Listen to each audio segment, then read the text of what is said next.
Hey gamers, it's Kwing here, bringing you yet another review. This time we have the long-awaited GoldenEye for the N64, which this actually marks review 69, no jokes please. Anyway, a lot of people have been asking me, is this game coming to the Virtual Console? As far as I know, Nintendo and Microsoft couldn't come to an agreement, but that still doesn't mean I'm not going to review this game. This is also one of the first reviews that will utilize a DVD disc recorder thing. So if you see like some difference in the way the game is, that's because it's on DVD. Anyway, time for the story of this game. Okay, the movie and the game actually go hand in hand, and the game picks up right at the beginning of the movie, which takes place in 1986, where Bond has to infiltrate undetected this Soviet base and travel throughout the base to find 006. And then they have to neutralize the threat against England, which I think is chemical weapons or something. And then the game will flash forward 9 years later, and that's where the story really begins. Concept for this game. Well, GoldenEye is a first-person shooter, at least at first glance. But what do I mean by that? Well, you still shoot a lot of bad guys, and I mean a ton. But that's not the whole point of the game. You're probably like, okay, Kwing, looks to me like you're shooting a lot of people. Well, you're right in theory. Hey, cool, it's a tank! Blasted ADD, where was I? Oh yeah, believe it or not, GoldenEye is all about stealth and completing objectives for each mission. Sometimes there are multiple objectives, for instance, like not harming the scientists, and of course, not killing civilians. Oops, I didn't know he'd run in front of the tank. Where was I? You also rescue hostages in some levels.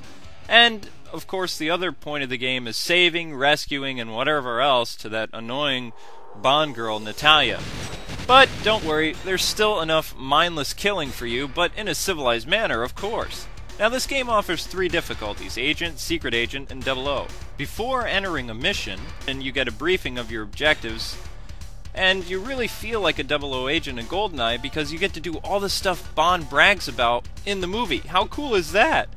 After accomplishing a mission, you get a report and see how well you did and what you need to work on. 37%? Oh man, looks like a desk job in my future. GoldenEye offers a bunch, and I mean a ton, of awesome weapons that make you grin like the Joker. I tended to use a lot of silence guns because I wanted to see if I could be any stealthier, and well, no luck. But I can dream, can't I? Besides all the wonderful guns, Bond has some fun toys of his own, like the watch laser, the magnet on his watch, and of course he has a detonator. Sweet! Controls for this game. Players use both the joystick and the C buttons to move Bond around. The Z button underneath your controller is actually what makes the gun fire. Brilliant!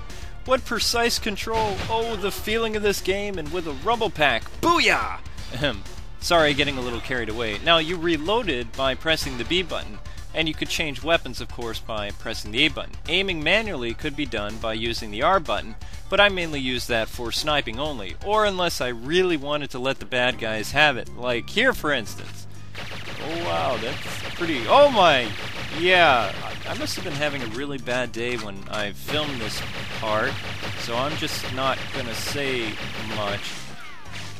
Sorry. Still, one important thing to remember about Bond is using stealth. Running into a room with lots of armed goons is the quickest way to meet God. Also, it goes against the 00 agent rule for being discreet and not being seen. We all can't be Han Solo running after a stormtrooper and screaming all the way. FPS games were always very picky on home systems, but not on the N64. Talk about a perfect marriage, and I should know. Designed for this game. This game was a very early N64 game, and it still has some of the nicest 3D graphics of that time period. This game, even 11 years later, still stands the test of time, and its amazing achievement in video game design. Much of the design is modeled after locations that 007 went to in the GoldenEye movie, but not all of them. The game detail is remarkable and stunning, to say the least. Like inside the missile silo, for instance. That was an absolutely insanely fun stage to play, and with the clock and everything, it was just really made you feel like you were rushed for time. Now, this boat stage, it doesn't really stand in my mind as a great design achievement, but it was still a really fun stage to play. The characters in this game, even though they look kind of square, for that time they looked very realistic. But what made this game look even better to me is in Siberia. The snow level, you know the level I'm talking about. Here it was very hard to see if the characters had square heads and stuff because they were all covered up. And when looking through the sniper scope and the way that they were walking, they looked like they were real people. Now, keep in mind this is 1997, and that's pretty awesome.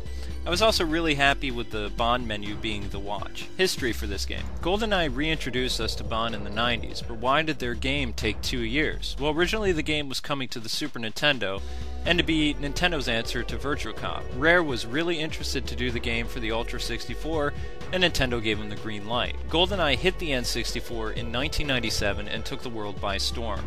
Sure, there were other FPS games, but none like GoldenEye. The N64 controller was tailor-made for an FPS gamer.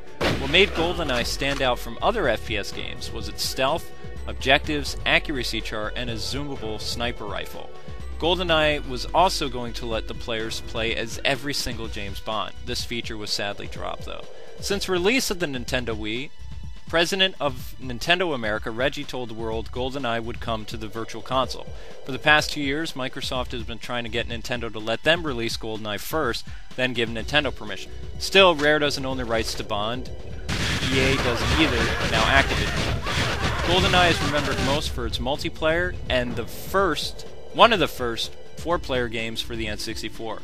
GoldenEye reigned as the top-selling FPS game in history at 8 million copies for over 9 years. In May 2006, Halo 2 broke that record at 8.3 million. All I have to say for James Bond and GoldenEye is it had a very long, awesome run.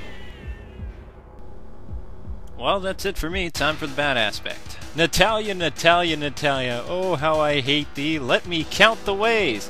Can I see a show of hands, please, of how many people can't stand her, being in the game, that is. She's almost as annoying as Navi, except you didn't have to protect Navi, or if Navi died, then you wouldn't fail the mission.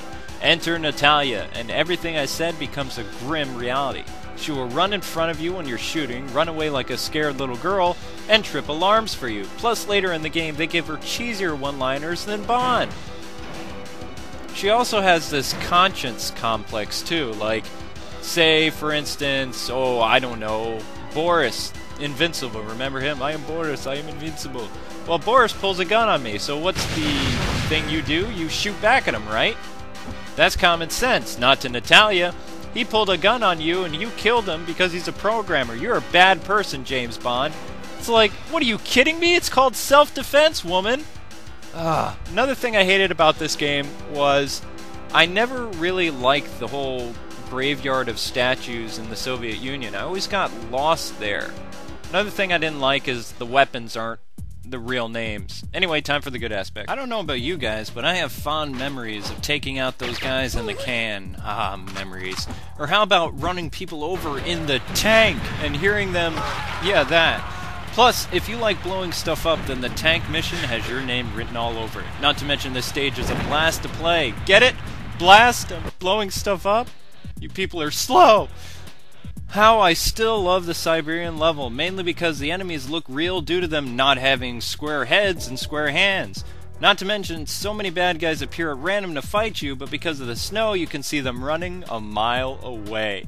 I also can't forget about the ability to use dual weapons in this game, although how to do that escapes me at the moment, so try GameFAQs for the answer. There's my tip. GameFAQs, it's great! The replay value is wicked high due to the ability to play any mission over and over again, and you can do it with cheats you've unlocked. Still, what makes this game insanely addictive is the multiplayer goodness. My dad and I used to play this game religiously during my high school years, and I'd have my friends come over to eat junk food, and we would have an amazing time playing GoldenEye.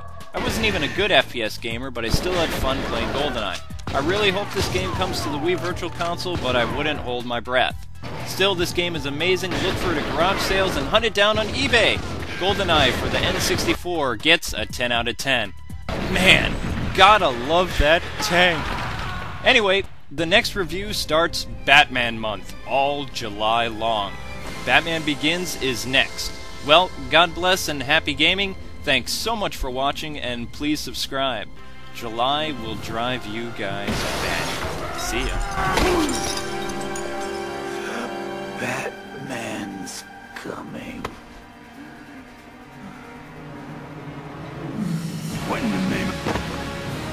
real.